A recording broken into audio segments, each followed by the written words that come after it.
Buenas, buenas. Aquí está Pachi. Hola Pachi, aquí está Josué. ¿Cómo están? ¿Todo bien? ¿Todo bien? ¿Y tú? Todo bien, todo bien. Bienvenidos a un nuevo episodio de La Membrana. Pues sí. La idea de esta semana es contarles, sobre todo Josué, de un libro que se leyó, que trata sobre los hábitos. Pues sí, el libro se llama Atomic Habits, hábitos atómicos, de un autor norteamericano que se llama James Clear. Él es más o menos un experto en hábitos, él es como un bloguero sobre el tema y bueno, llegó a un punto en el que publicó el libro con todos los consejos que aprendió durante todo el tiempo que blogueó al respecto. Y muy de experiencia propia, ¿no? Sí, combinado con experiencia propia, pero también como toda la parte teórica relacionada con psicología, neurociencia, biología y qué sé yo, y filosofía también. Combina todas esas áreas del conocimiento. Es raro pensar en por qué hábitos, ¿no? ¿Por qué enfocarse en hábitos? ¿Por qué hablar de hábitos siquiera? Puede sonar un poco aburrido, como de una persona como adulta ahí, como no tan espontánea, le puede quitar espontaneidad a la vida, solo hacer lo mismo siempre. ¿Por qué pensar tanto en hábitos? Y parte del punto es que los hábitos son inevitables y eso es algo que pasa en el cerebro, uno quiera o no. De hecho, si uno lo piensa un poquito más, cosas fáciles como caminar o respirar o, qué sé yo, hablar, son ejemplos de hábitos, son acciones complejas que el cerebro simplifica y automatiza, ¿no? Uno no piensa cómo decir la palabra pensar o hábito, uno simplemente la dice. Y eso simplemente porque hay un camino neuronal preestablecido que uno utiliza cada vez que lo necesita. Para decir hábito, simplemente llamo al cerebro y el cerebro dice hábito solo. No tengo que pensar cómo decir hábito, a pesar de que es una actividad muy compleja decir la palabra hábito. Claro, en la clase esta de Lori Santos, que les contamos en el episodio de la felicidad, ella dice que, claro, que los hábitos se van formando, queramos o no, y son atajos que tiene el cerebro, ¿no? Para tomar decisiones sin que tengamos que pensar al respecto. Entonces, por ejemplo, nosotros podemos tener el atajo formado en nuestro cerebro, adentro, de que apenas llegamos a la casa, nos quitamos los zapatos, nos acostamos en el sofá, nos comemos 3 chocolates y vemos Netflix por 4 horas. O podemos hacer que el hábito sea, apenas llegamos a la casa, nos ponemos la ropa del gimnasio y vamos a trotar por media hora, ¿no? Y son caminos que se van formando. Y sí, que es difícil formarlos y es difícil desformarlos por eso, porque se formaron, literal se formaron. Son como unidades básicas de comportamiento que el cerebro utiliza. Hay muchos libros que hablan sobre hábitos. ¿Qué es lo que te parece que diferencia este libro de otros? Una cuestión que tiene el libro en particular es que es bastante simple en su presentación. Es como un tipo de estos libros de autoayuda, de al menos de esa tradición de libros que le dan consejos a uno de cómo vivir y cómo hacer las cosas mejor. Esos libros suelen ser como más confusos y un poco más flexibles en su manera de presentar las cosas. Este es un poquito más estructurado. Se puede utilizar como un manual de cómo adoptar hábitos y cómo quitar los hábitos que uno no quiere. Tiene esta parte sistematizada, tiene varios consejos de cómo adoptar un hábito, que suelen ser consejos que uno ya he escuchado en otros lados y son cosas que suelen ser conocimiento popular o sabiduría popular, pero aquí están como enumerados, digamos. Al final de cada capítulo él resume los consejos que se han dado hasta el momento de manera sistemática, entonces uno los puede seguir muy fácil. Obviamente esos consejos no son suficientes, hay otros temas alrededor, como temas más filosóficos. Por ejemplo, de por qué adoptar un hábito, o qué tipo de persona quiere ser uno, o qué tipo de persona va a llevar cierto hábito. Y eso es un poquito más filosófico y eso es un poquito más personal, cosas que uno tiene que decidir. Porque uno puede creer que hay hábitos buenos y hay hábitos malos, pero eso no es realmente cierto desde un punto de vista más objetivo. Simplemente hay hábitos que lo van a llevar a uno a ser de un tipo de persona y hay hábitos que lo van a llevar a ser otro tipo de persona. Por ejemplo, si usted tiene el hábito de cantar todo el tiempo, probablemente ese hábito no le ayude a llegar a ser presidente. Y si su objetivo es ser presidente, probablemente debería cortar un poco el hábito de cantar. O simplemente usted quiere ser una persona con intereses diversos, entonces puede cantar y también aprender cosas de ser presidente. Probablemente no llegue a ser presidente porque va a perder tiempo en cantar, pero es algo así, ¿no? Entonces es importante pensar primero en qué es lo que quiere hacer uno.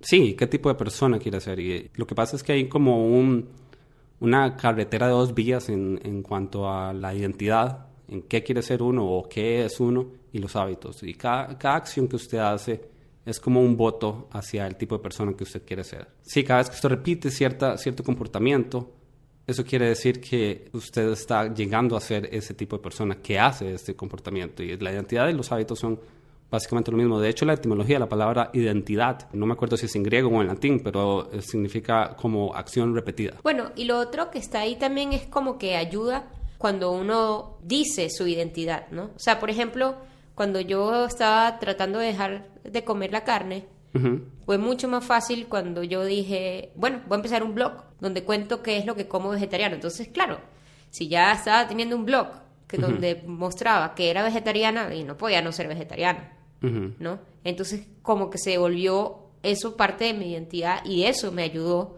a formar el hábito de no comer carne. James Clear cuenta una anécdota de una amiga de él que utilizó un método similar para ser más saludable, para bajar de peso o algo así. Lo que hacía durante el día era como, ¿qué haría una persona saludable?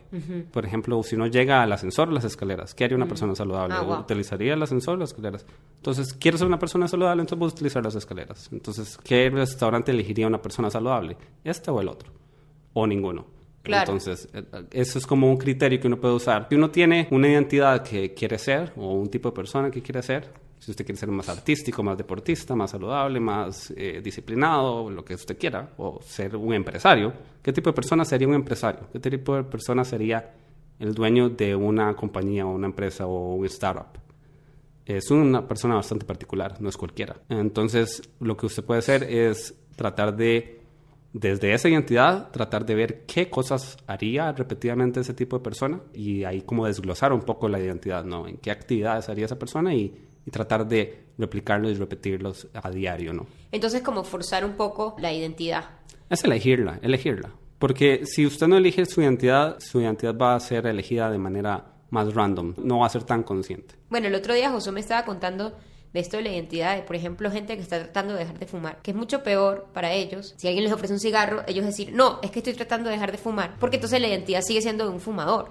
Ajá, un fumador que está tratando de dejar de fumar. Exacto, correcto. En cambio si empiezan a decir, no, es que yo no fumo, así alguna vez fume, es mucho mejor y es más contundente. Además, de hecho, esto me hace pensar en algo que, por ejemplo, a mí me gusta muy poco tomar alcohol. Y yo siento que la mayoría de las veces que tomo alcohol es por presión. Como que demasiada gente diciendo, no vas a tomar.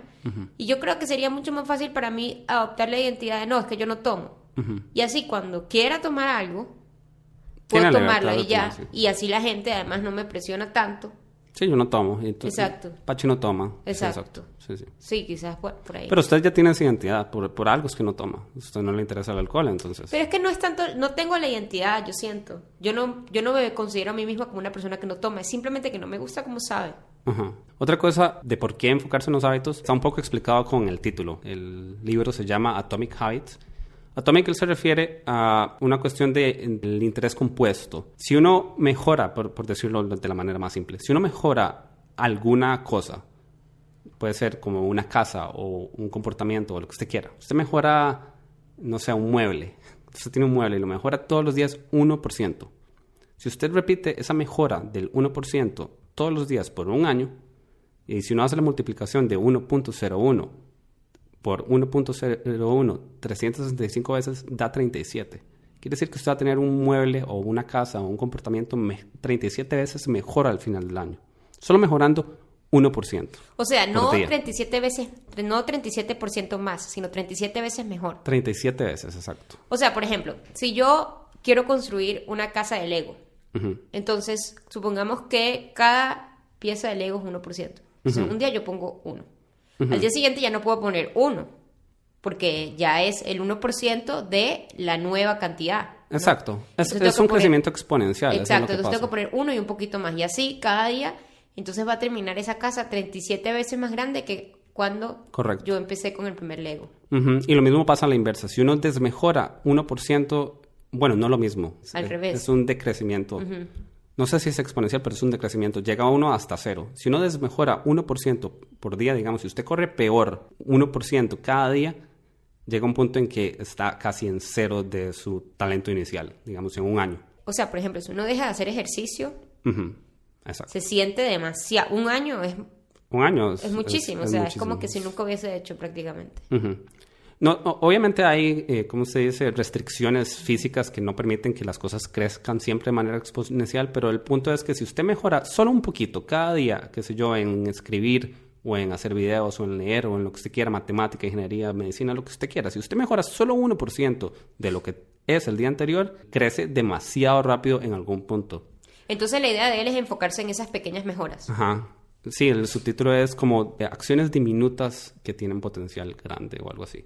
Y otra cosa de Atomic es que, ¿por qué se llama atómico? El hábito atómico también es porque hay una parte que no se nota el progreso. Al principio, sobre todo. Al principio, exacto. Usted mejora solo 1% por día, entonces no avanza, y es muy fácil sentirse decepcionado o sentir que no está haciendo nada, ¿no? Uh-huh. Pero llega un punto en que usted pasa un límite en el que ya se empieza a notar.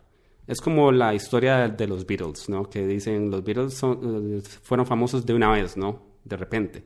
Y no es cierto, ellos practicaron por años cuando vivieron en Alemania y bueno, esa historia es conocida. Ellos vivieron en Alemania mucho tiempo y nadie sabía quiénes eran y de repente fueron muy conocidos, pero claro, llevan 10 años practicando. Claro. No fue de la noche a la mañana y eso pasa con la carrera de la mayoría de la gente excepcional, ¿no? Es gente que practica por 15 años, por 20 años y nadie sabe quiénes son, viven pobres y de repente, ¡pum! ¿Qué es este talento de esta persona? ¿Cómo es posible, no? Y es por eso, porque practicaron y toda esa mejoría que estaban haciendo que nadie notaba, no es que estaba siendo desperdiciada, es que simplemente estaba siendo almacenada. Uh-huh. Y por eso le llama un hábito atómico, ¿no? Es algo que se repite de manera modesta, nadie sabe que usted lo está haciendo y de repente, ¡pum!, explota, ¿no? Y ahí es cuando está la bomba atómica, todo el mundo lo felicita, que wow, que qué talento, pero no es algo mágico, sino algo que usted trabajó por muchos años de manera básicamente secreta, humilde, modesta, ¿no? Bueno, pero ¿y entonces qué consejos da él para ir haciendo esta mejora de poquito a poco? Bueno, lo primero es entender qué es un hábito, ¿no? Uh-huh. Porque un hábito es como esta cosa, ¿no? Es esta acción, ¿no? Y entonces se lo subdivide en 4 partes. Ok. La primera parte es una señal, la segunda parte es un deseo. Ok. La tercera parte es una respuesta o una acción y la última parte es una recompensa. Okay. O como algo que lo hace uno satisfecho, ¿no? Entonces estas 4 partes son fundamentales de cada hábito. Cada acción que usted hace de manera habitual siempre tiene estas pequeñas partes. Pensemos en algún hábito, no sé. ¿alguno? Y cepillarse los dientes, ¿no? Apenas uno se despierta, uno va al baño. Ok. Entonces, ¿cuáles pueden ser las señales que le indican a uno que uno quiera lavarse? Está en cadena. Hay una señal que lo hace a uno querer, que es la segunda etapa, un deseo. Bueno, primero es como despertarse, ¿no? Despertarse es una de las señales. La otra es tener mal aliento, me imagino. Ajá.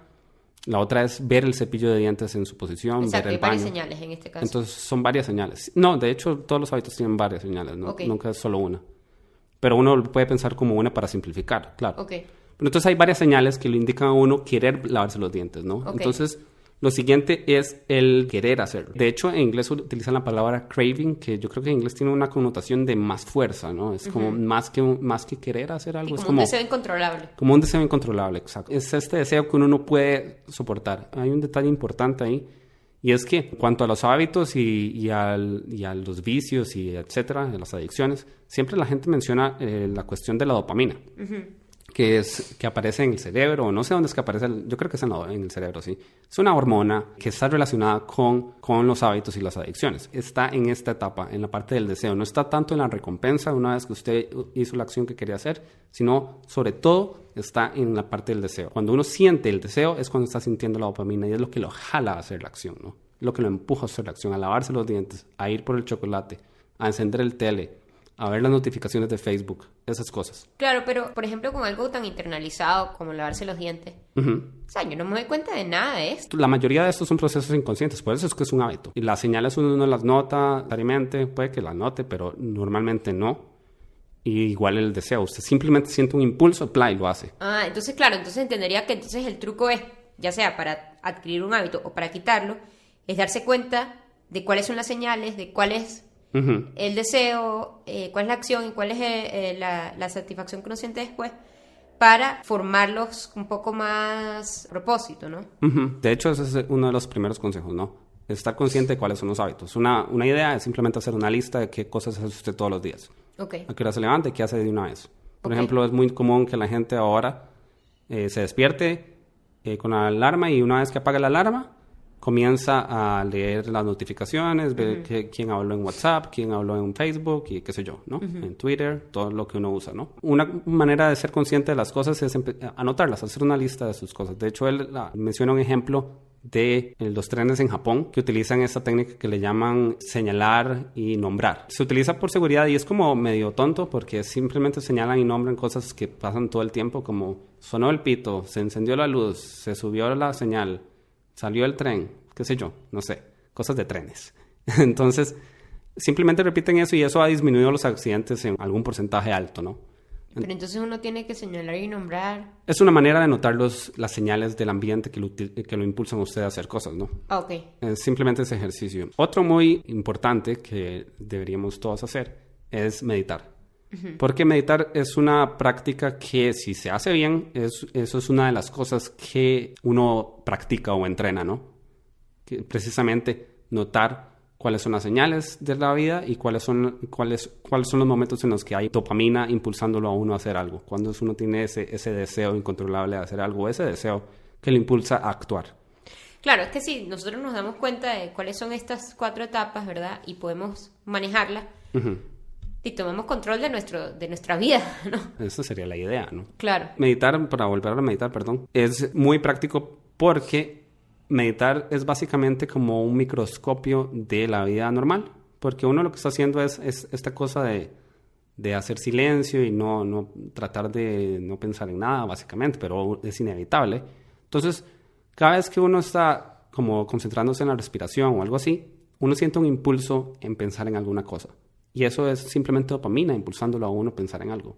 Usted quiere pensar en el videojuego que está jugando, quiere pensar en el trabajo, en los problemas que tiene con sus hijos, con sus papás o qué sé yo. O sea, es simplemente un microscopio, es un acercamiento de cómo funciona la mente. Entonces, si uno practica meditar, entonces está practicando hacer eso de ponerle atención a cuando tiene deseos incontrolables, de hacer algo o hacer otra cosa, ¿no? Caemos en el mismo problema porque entiendo que es importante meditar, pero generar el hábito de meditar es súper difícil. Entonces, ¿cómo podemos hacer para generar ese hábito? Lo que hay que hacer es trabajar cada una de las etapas del hábito, ¿no? Ok. Una primera es eso, como la señal.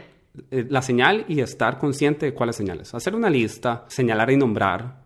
Uno incluso puede como decirlas en voz alta, como tengo las llaves, tengo el papel, no se me olvide la billetera. Eso es una manera, pero una cosa es simplemente hacer una lista, como hacer una lista de cosas que uno hace. Entonces, eso en cuanto a las señales. Sí, pero estás hablando de las señales en general de los hábitos y yo digo es cómo hago yo para establecer una señal para empezar a meditar, por ejemplo. Ah, ok. Tiene razón. Él también da consejos de eso. Algo que se puede hacer, él le llama intención de implementación en inglés. Eso es una traducción ahí. Lo que uno puede hacer es simplemente como escribir en el diario o donde usted escriba o en su agenda, escribir algo como a tal hora, en tal lugar, voy a hacer tal cosa.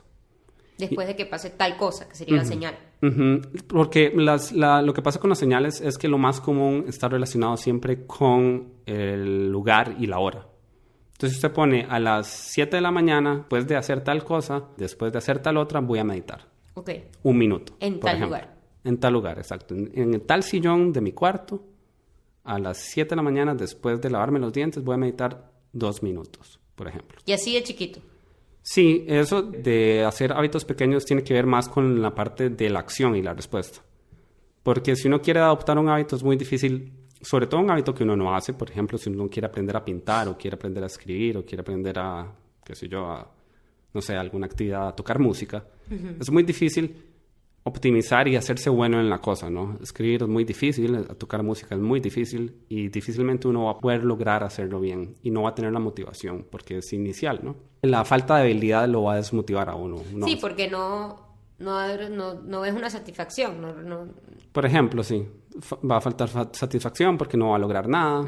Entonces se recomienda en la parte de la acción hacer acciones muy fáciles, muy pequeñas, muy poquito. Hacerlo más fácil. Por ejemplo, si uno quiere tocar el instrumento, dejar el instrumento listo. Si uno quiere usar el hilo dental, dejar el hilo dental listo. Lavarse los dientes, dejar el cepillo de dientes disponible donde usted lo vea, donde vaya a ser fácil simplemente tomar la cosa y hacerla, ¿no? Escribir el bolígrafo encima del papel, de manera que simplemente usted se siente y escriba, ¿no?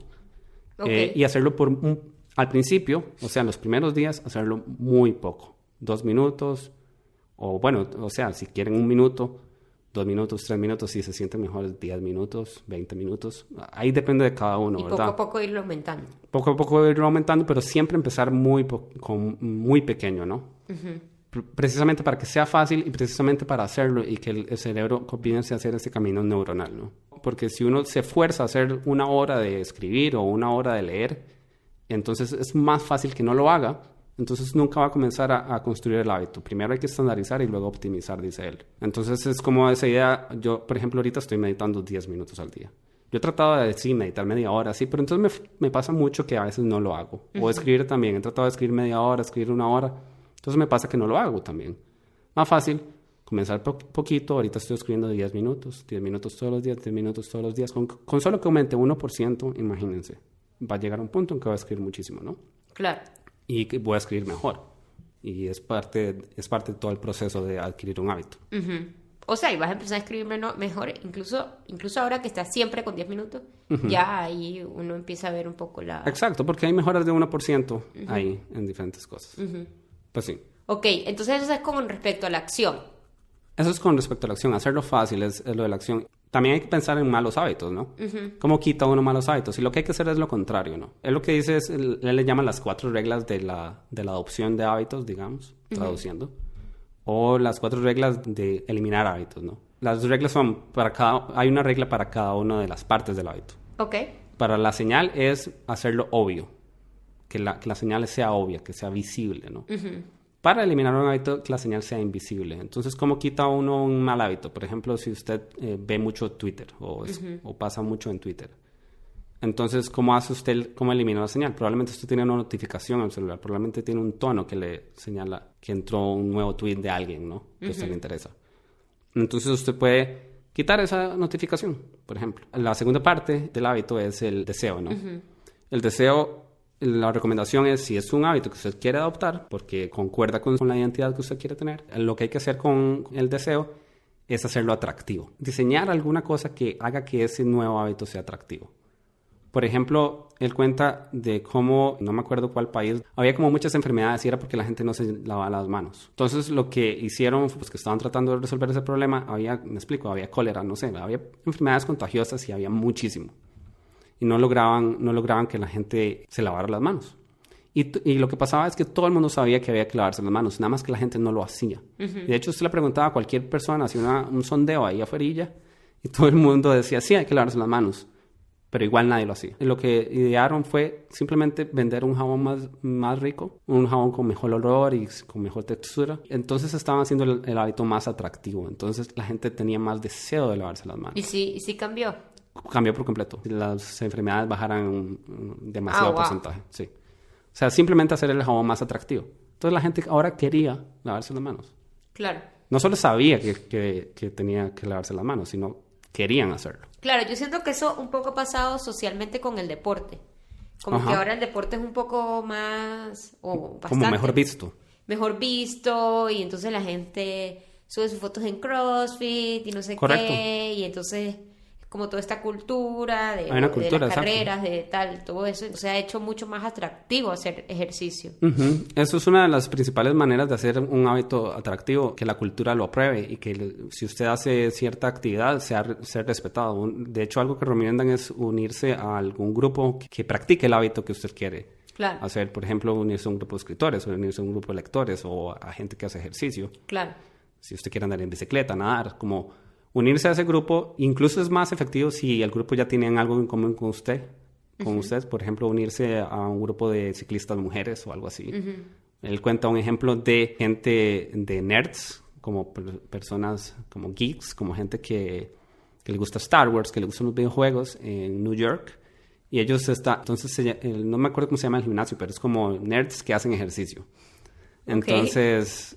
es gente que quiere ser más atlética o que quiere tener más salud, pero no lo tienen, pero en común tienen que les gusta, no sé, Star Trek y cosas de esas, ¿no? Ah, está buenísimo, porque si no, a veces uno va a un gimnasio y se siente súper fuera de lugar, ¿no? Exacto, esa es la idea. Entonces, eso son simplemente maneras de hacer un hábito más atractivo.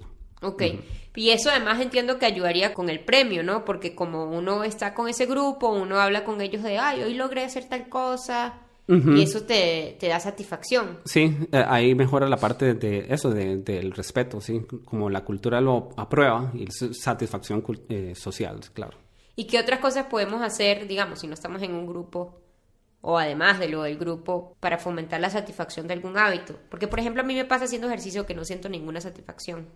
Esto es medio difícil porque, claro, la satisfacción es muy importante en los hábitos porque es lo que hace que uno repita el hábito. Si uno gana algo al final de que hace un hábito, claro, si uno come un chocolate, es ese dulce lo que da esa satisfacción, entonces uno regresa por el dulce. O qué sé yo, cualquier hábito que uno tenga. Claro, porque exacto, el dulce o los malos hábitos, que entiendo que no deberíamos llamarlos así, te dan una satisfacción inmediata en su mayoría, ¿no? Y eso es justo el requisito de la satisfacción, o ¿cómo se dice? La recompensa. La recompensa después de un hábito, el cerebro está como diseñado por una cuestión de que cuando evolucionamos hace 70,000 años o no sé, 200,000 años, cuando el Homo sapiens apareció por primera vez en teoría, vivíamos en la sabana y entonces todas las recompensas eran inmediatas, ¿no? Si uno lograba aparearse, la recompensa es inmediata, el sexo, la recompensa es casi que inmediata, ¿no? Si uno consigue una fruta, el azúcar el sabor es inmediato. Y todo es inmediato. Y eso es más bien o sea, por algo fue que apareció así, porque eso fue lo que nos permitió sobrevivir en el bosque, ¿no? Por eso es que somos así y por eso es que la recompensa debería ser inmediata. Exacto, entonces hay que diseñar recompensas inmediatas en la vida cotidiana, porque ya ahora las recompensas, imagínense, para terminar la universidad se duran 5 años, 4 años. Entonces son recompensas que vienen muy después. Entonces para adoptar los hábitos que le permitan a uno graduarse o hacer un negocio o ganar dinero en la bolsa, hay que tener hábitos pequeños que lo logren hacer esas cosas a uno más difíciles a largo plazo, ¿no? Pero entonces, ¿qué tipo de recompensas podemos crear para estas cosas que no dan una recompensa inmediata? Uno puede como hacer cosas artificiales que sean premios. Bueno, ese, por ejemplo, el del respeto social, ¿no? Pero también hay cosas que uno puede hacer como simplemente cosas artificiales, como tachar cada vez que usted cumple una tarea. Ver donde una tarea se cumple. Okay. Eso da satisfacción de que usted cumplió algo o algo así. Incluso asignar puntos. Él cuenta el ejemplo de un vendedor de la bolsa que ponía clips en un vaso y un vaso vacío al otro lado. Entonces, él, para tener el hábito de hacer muchas llamadas y vender muchos stocks o lo que vendiera, simplemente pasaba un clip de lado a lado. O sea, lo pasaba de un vaso al otro. Y él no se iba del trabajo hasta que todos los clips estuvieran en el otro vaso. Entonces, él simplemente tenía esa recompensa visual. Otra cosa que pasa es que somos animales muy visuales. Es la manera más fácil de hacer recompensas es con visual. Y de hecho, si uno ve como en las redes sociales y en los sitios web y las aplicaciones, todos están llenos de recompensas visuales todo el tiempo. Las notificaciones se ven en rojo o sea, todo eso está siempre. Los videojuegos siempre tienen como cositas rojas donde hay que tocar y suenan esas cosas que lo ayudan. Todos esos clics, todo eso está diseñado de manera que le dan unas recompensas inmediatas para que uno repita los comportamientos. Ok. Entonces uno puede diseñar cosas así. De hecho, le estaba contando hace un ratito a Apache que me instalé una aplicación de hábitos ahí para ver cómo era. Y es básicamente un videojuego. Entonces uno pone el hábito como quiero escribir todos los días, ¿no? Entonces cada vez que uno escribe, entonces se va a la app y toca. Ok. Donde sí, escribió hoy. Plup. Entonces suena un sonidito todo rico y además le da puntos, le da maná, le da oro. O sea, es como un videojuego ahí. Es como una manera simplemente de darle unas recompensas inmediatas por simplemente lograr algo muy pequeño, que es justo lo que estamos buscando hacer. Entonces esa recompensa es lo mismo que tachar. Otra cosa que hay que pensar es con los hábitos negativos o los hábitos que uno no quiere. ¿Cómo hace uno para dejar de fumar? Sí, cuando uno no fuma no pasa nada. Nada más no fumó. Y, o sea, logró resistir el deseo, logró resistir la etapa esa de la dopamina. Porque usted notó, o sea, por ejemplo, qué sé yo, usted vio a un amigo fumar, entonces ese fue el cue, esa fue la señal de que hay que tener deseo y usted empieza a tener deseo de fumar. ¿Y cómo hace? Y bueno, y usted, resistió, lo dejó ir, perfecto. Pero entonces no hay ninguna recompensa. ¿Cómo vamos a repetir ese comportamiento luego si no hay nada por lo que hacer esa recompensa animalística inmediata que tenemos los seres humanos por haber sido cazadores recolectores? No está. Entonces, algo que hay que hacer es eso. Simplemente, cada vez que usted ve a un amigo fumar y usted siente el deseo y lo deja decir, hay que traquearlo. Hay que darse un premio, aunque sea simbólico, ¿no? Tachar algo llevo tantos días sin fumar. Cada vez que usted no fuma un día, entonces tacha el calendario o simplemente va a la aplicación. O sea, hay muchas aplicaciones de traquear hábitos. Y traquear hábitos es una de las cosas más efectivas que uno puede hacer porque ayuda en las 4 etapas del hábito. Traquear el hábito, como es una señal, le da deseo a uno mantener el streak, mantener ¿cómo se dice? La seguidilla de veces que cumplió el deseo. Está relacionado con la acción también, y también está relacionado con... Más bien la acción es un poco más difícil porque además de hacer el hábito hay que traquearlo también, pero bueno, es un sacrificio. Le da la recompensa de sumar un punto o sumar un día más que cumplió el hábito, sí. Ok. Hay muchas otras recomendaciones. Por ejemplo, algo que uno puede hacer es agrupar hábitos, porque también funciona un hábito o una acción funciona como señal para hacer el siguiente. Entonces, si usted todos los días tiene una rutina de 3 hábitos o 4 hábitos pequeños que quiere hacer todos los días y los hace todos los días igual, uno tras el otro, por ejemplo, usted se despierta, se lava los dientes, medita 2 minutos, escribe 3 minutos. Entonces, usted va a hacer eso todos los días. Entonces, hacer una acción le va a inducir la otra, ¿no? Claro. Otra cosa que si algo que usted ya quiere hacer, por ejemplo, él cuenta un ejemplo de alguien que quería ver Netflix, pero era como ingeniero programador. Entonces él programó para que el Netflix se detuviera si él no corría en la elíptica, ¿no? Ah, wow. Para poder ver Netflix tenía que correr en la elíptica. Entonces eso le permitía hacer algo que quería hacer, la identidad que él quería adoptar, de algo que ya hacía, que era ver Netflix, ¿no? Ok. Entonces están como amarrados, ¿no? Es esa manera de amarrar. Lo que pasa es que hay que tener cuidado con esas recompensas así o esa agrupación de hábitos, de que no conflictúen unos hábitos con los otros, ¿verdad? Que no conflictúe un hábito con el... Por ejemplo, si, no sé, como no fumo, pero entonces me como un chocolate o no tomo café o... Me explico, como se puede hacer mezclas raras que entonces no produzcan una salida coherente, pues. Claro.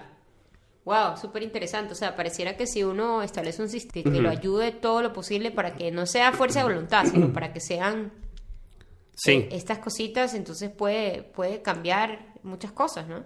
Sí, él dice que la fuerza de voluntad no funciona para nada. Claro. Toda la gente que tiene hábitos que les funcionan son gente que de manera consciente o no, puede ser que simplemente tenían muy buenos papás o lo que sea, o simplemente tuvieron un buen ambiente. O sea, eso es más importante, como el sistema que uno tiene es lo que uno hace.